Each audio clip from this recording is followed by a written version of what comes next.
Online class में आज हिंदी की कक्षा में अपन लेकर के आए हैं क्रिया। क्रिया एक विकारी शब्द है। क्रिया एक विकारी शब्द है। विकारी का अर्थ होता है जो लिंग, वचन, काल के साथ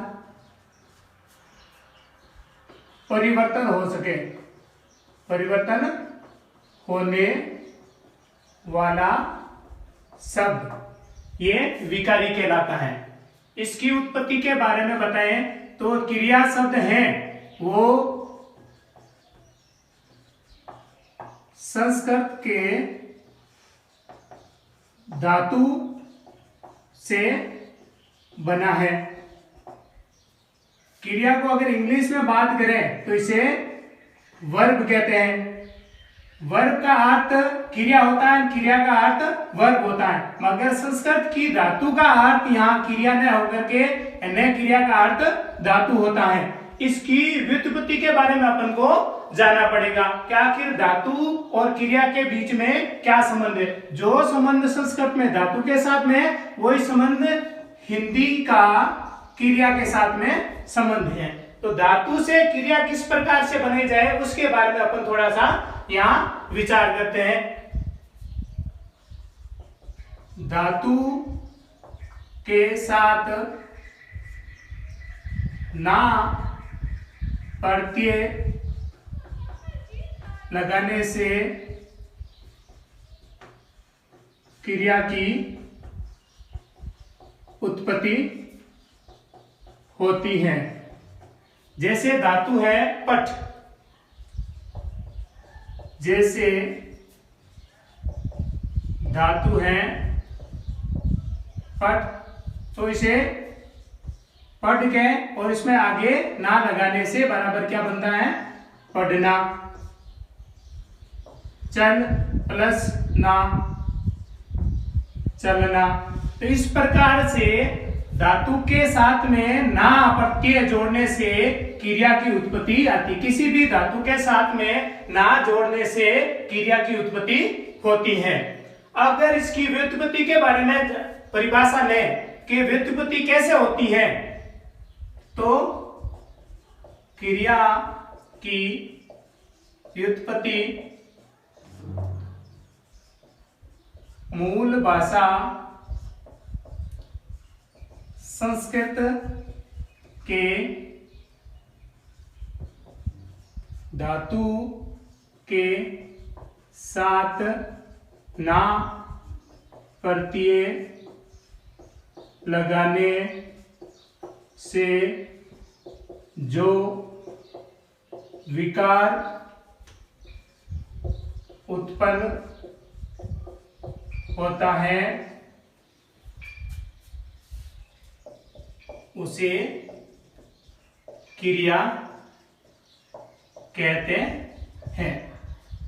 अब बात व्युत्पत्ति की थी ये तो कि किसी मूल भाषा का अर्थ यहाँ संस्कृत से लिया गया है, के साथ में ना प्रत्यय लगाने से, जैसे पट प्लस ना प्रत्यय लगाने से जो विकार एक नया शब्द बनता है उसे हम क्रिया कह सकते हैं। ये है व्युत्पत्ति।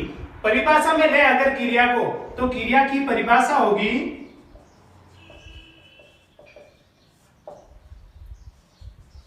वह शब्द जिससे किसी कार्य का होना या करना पाया जाता है उसे क्रिया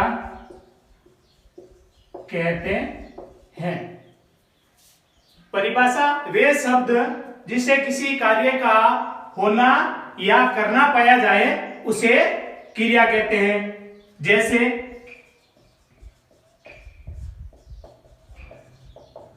लड़का पढ़ता है। एक तो यह है, एक लड़का कमरे में है, लड़का कमरे में है। अब यहाँ दो अलग अलग वाक्य दे रखा है, एक तो है लड़का पढ़ता है, ये भी क्रिया है, और लड़का कमरे में है। अगर परिभाषा के अनुसार जाए तो इसमें परिभाषा ये बता रही है कि वे शब्द जिसे किसी कार्य का होने का अर्थ क्या है, जैसे लड़का कमरे में है का मतलब कमरे में था या है, यानी होना बता रहा है। या फिर दूसरा ले कि उसे करना, तो करने का अर्थ है लड़का पढ़ता का मतलब कोई न कोई विषय पढ़ रहा है, तो वे इसकी क्रिया हो रही है। तो ये करना या होना दो अलग अलग वाक्य हैं, एक में तो लड़का पढ़ता है और दूसरे में लड़का कमरे में है। कमरे में है का मतलब होता है होना, और लड़का पढ़ता है कार्य कर रहा है, तो कार्य का करना पाया जाता है, तो कार्य हो रहा है।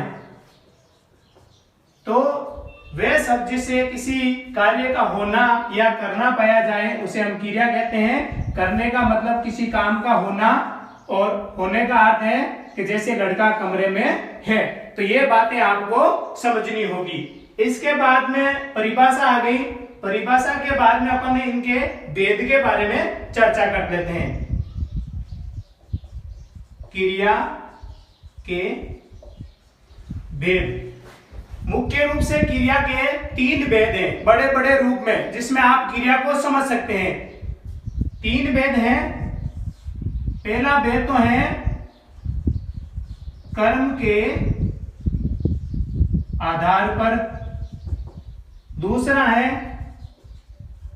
संरचना के आधार पर, और तीसरा है काल के आधार पर।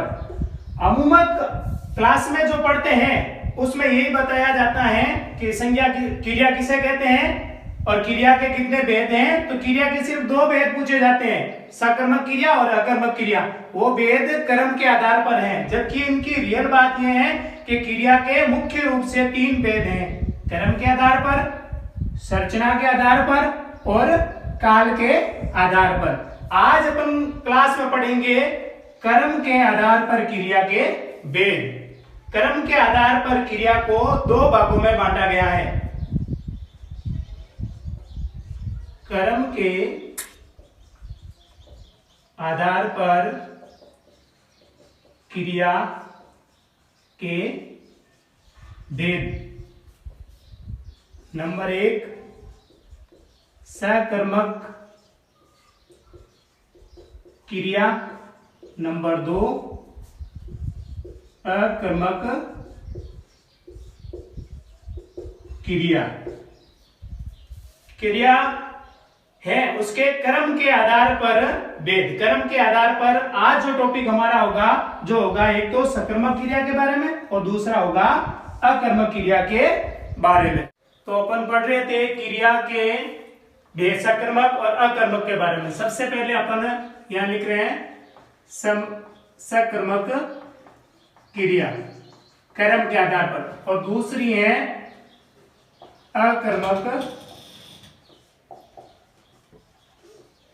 क्रिया।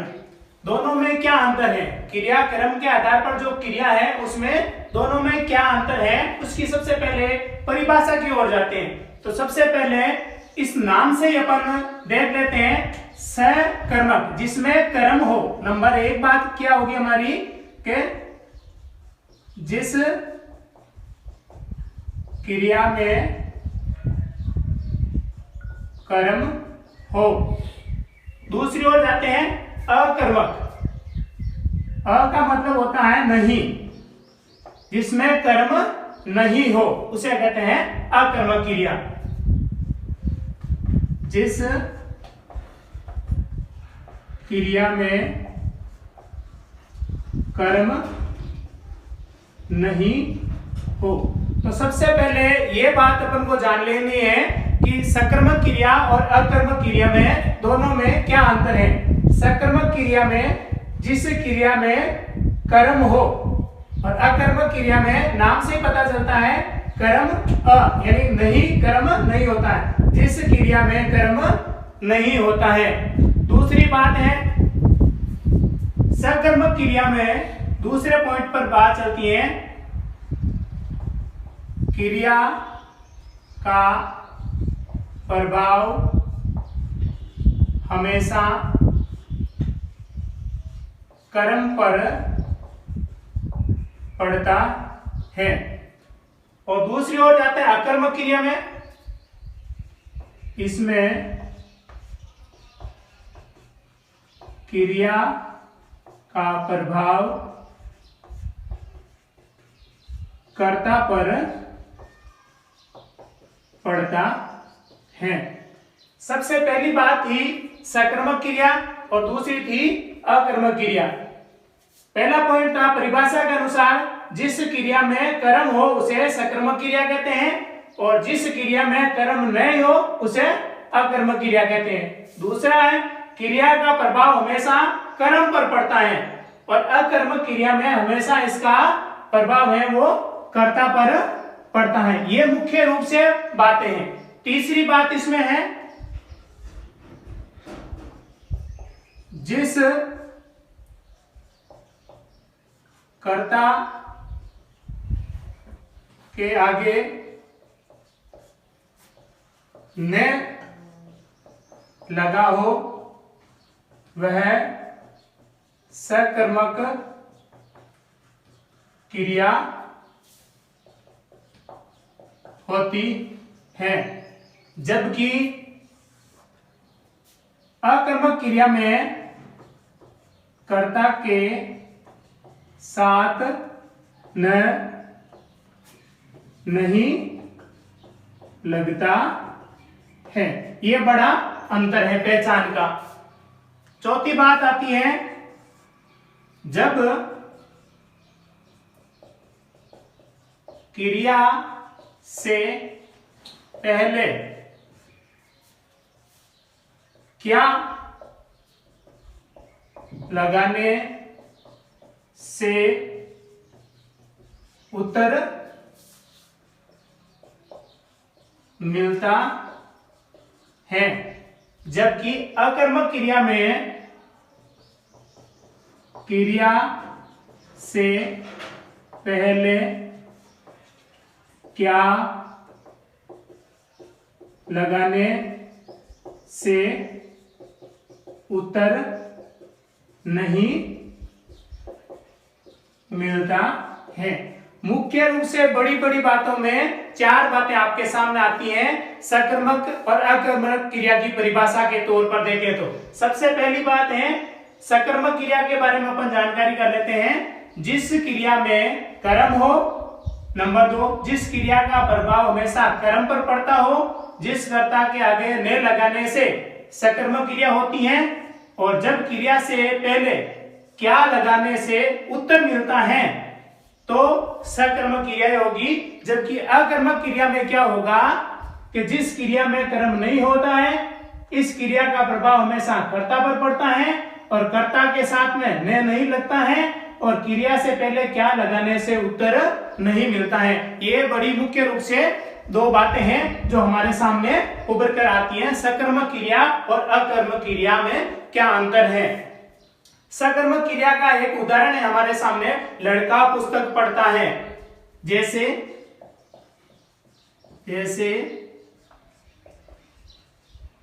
लड़का पुस्तक पढ़ता है। अब पढ़ना यहां क्रिया है, यहां लड़का करता है, पुस्तक कर्म है और पढ़ता है वो है क्रिया। कर्ता, कर्म और क्रिया।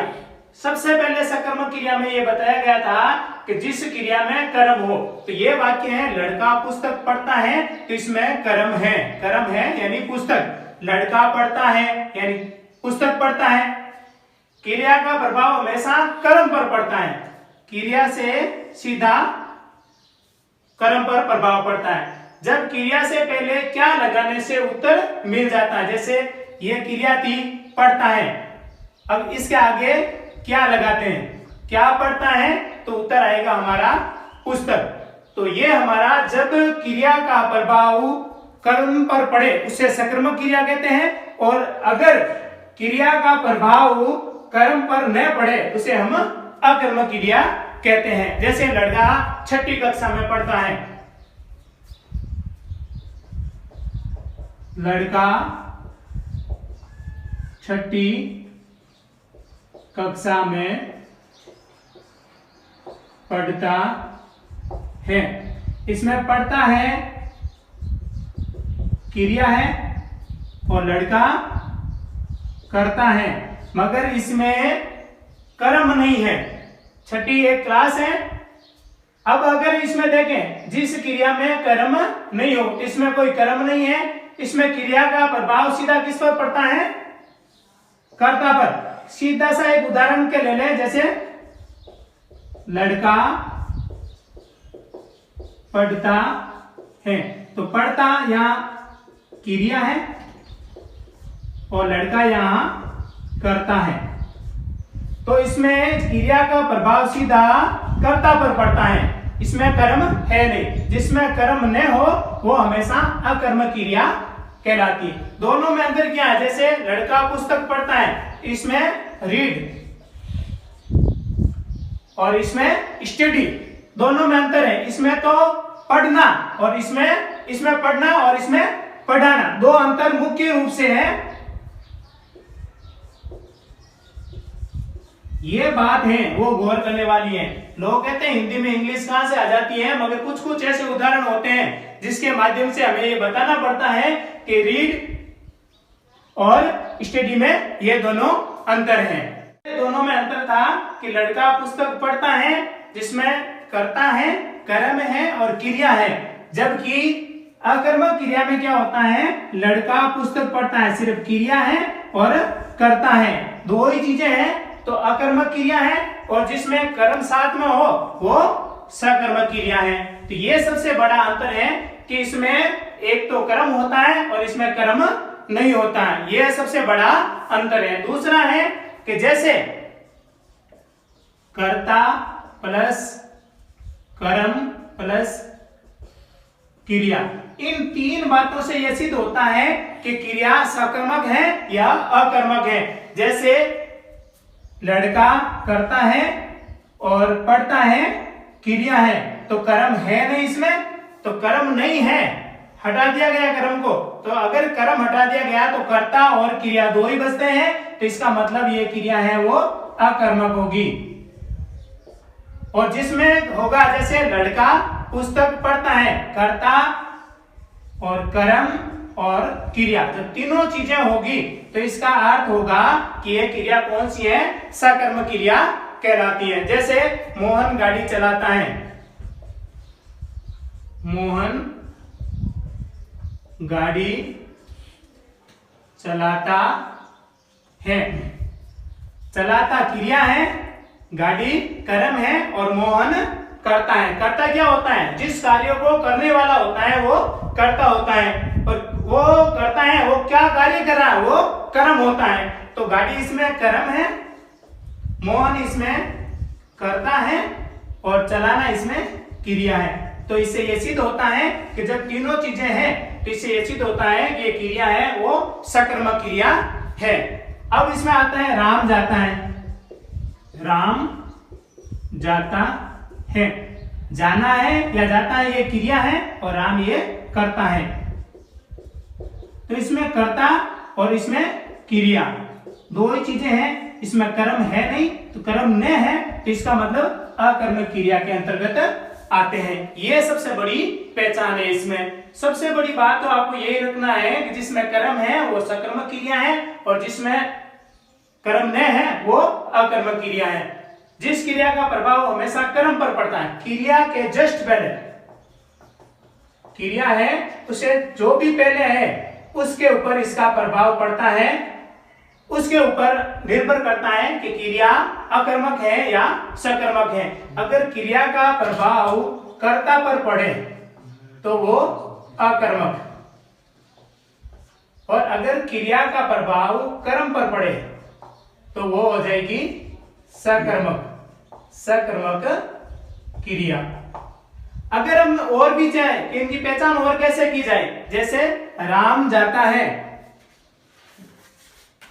राम जाता है, इसमें जाता है ये क्रिया है और क्रिया के आगे अगर क्या लगा दे, जाता है क्या, अब ये तो करता है तो कोई उत्तर नहीं मिल रहा है, इसका मतलब ये अकर्मक क्रिया है। इसके अलावा भी हम 2-3 और तरीके हैं जिसमें सकर्मक और अकर्मक क्रिया के बारे में जानकारी प्राप्त कर सकते हैं। जैसे काल के आधार पर, काल के आधार पर कोई वाक्य है उसे अपन भूतकाल में बदल दे, कोई भी वाक्य हो उसको अपन भूतकाल में बदल दें, भूतकाल में बदलते ही उसमें कर्ता के साथ में न लग जाता है, जिससे यह सिद्ध होता है कि ये सकर्मक क्रिया है। ये सबसे बड़ी पहचान इसकी ये बताई गई है। तो सकर्मक क्रिया और अकर्मक क्रिया ये सबसे बड़ी है, और सकर्मक और अकर्मक क्रिया की यहां तक हमने पढ़ा। उसके बाद में फिर सकर्मक क्रिया के भेद और अकर्मक क्रिया के भेद हैं। तो अकर्मक क्रिया के तो लोग मानते हैं कि भेद होते हैं, मगर इसके भेद होते नहीं हैं। मगर सकर्मक क्रिया के 2 भेद होते हैं जो अभी अपन आपके सामने बताएंगे। सकर्मक क्रिया के भेद, सकर्मक क्रिया के भेद 2 प्रकार की होती है सकर्मक क्रिया। एक तो एक कर्मक क्रिया और दूसरी है द्विकर्मक क्रिया, जिसका दूसरा नाम है बहुकर्मक क्रिया। बहुकर्मक हिंदी का शुद्ध रूप है, द्विकर्मक संस्कृत से लिया गया। द्वि का मतलब 2 और बहु का मतलब बहुवचन होता नहीं, तो द्विवचन होता नहीं है, एक वचन और बहुवचन ही होता है। तो 1 से 2 या 2 से अधिक हो तो बहुवचन में इसको जोड़ दिया जाता है। तो एक कर्मक क्रिया और द्विकर्मक क्रिया किसे कहते हैं? जिस क्रिया में एक कर्म हो उसे एक कर्मक क्रिया कहते हैं। दूसरी ओर द्विकर्मक में 2 या 2 से अधिक कर्म हो तो उसे द्विकर्मक क्रिया कहते हैं। एक एक उदाहरण के द्वारा इन्हें समझ लेते हैं कि एक कर्मक क्रिया किसे कहते हैं और द्विकर्मक क्रिया किसे कहते हैं। एक कर्मक क्रिया जिस क्रिया में एक ही कर्म हो उसे एक कर्मक क्रिया कहते हैं। द्विकर्मक या बहुकर्मक 2 या 2 से अधिक कर्म हो उसे हम द्विकर्मक क्रिया या बहुकर्मक क्रिया कहते हैं। जैसे अध्यापक ने छात्रों को पढ़ाया, जैसे अध्यापक ने छात्रों को पढ़ाया। इसमें अध्यापक तो करता है, पढ़ाया क्रिया है और छात्रों को ये कर्म है। तो इसमें कर्म एक ही है, तो इससे सिद्ध होता है कि कौन सी क्रिया है? अकर्मक क्रिया।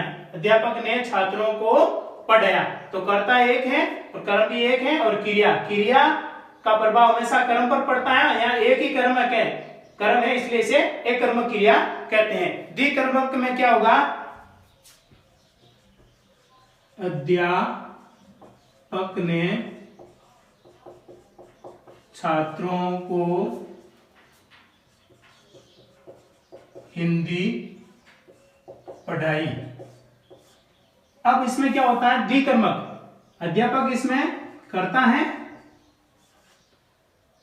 छात्रों कर्म है और हिंदी भी कर्म है, और पढ़ाई है वो क्रिया है। कैसे? पढ़ाई के आगे अगर क्या जोड़ें? तो उत्तर मिले तो वो कर्म होता है। तो अध्यापकों ने छात्रों को क्या पढ़ाया, तो हिंदी, और छात्रों को तो ऑलरेडी कर्म है, तो इसमें एक तो कर्म ये है और एक ये, तो दो कर्म है, इसलिए ये वाक्य है अध्यापक ने छात्रों को हिंदी पढ़ाई, तो इसमें द्विकर्मक है, दो कर्म है इसीलिए द्विकर्मक है, और इसमें एक कर्म है इसलिए इसे एक कर्मक क्रिया कहते हैं। तो ये आज का टॉपिक था जो हमने क्रिया के माध्यम से, पहला टॉपिक था कि कर्म के आधार पर क्रिया कितने प्रकार की होती हैं। जो आज यहाँ पढ़ाया गया, जो यहाँ ट्रिक थे, अगर ट्रिक से पढ़ाना होता तो वो कंपटीशन की क्लास होती। मैं बच्चों के लिए पढ़ा रहा हूं, इसीलिए जो सीधी सिंपल सी परिभाषा के माध्यम से बच्चे कैसे पढ़ सकते हैं, जिसमें कक्षा 3 से लेकर के 10 तक और आगे की कक्षा भी आसानी से पढ़ सके, इसलिए मैं सीधी सिंपल परिभाषा में आपको पढ़ाने की कोशिश की। धन्यवाद।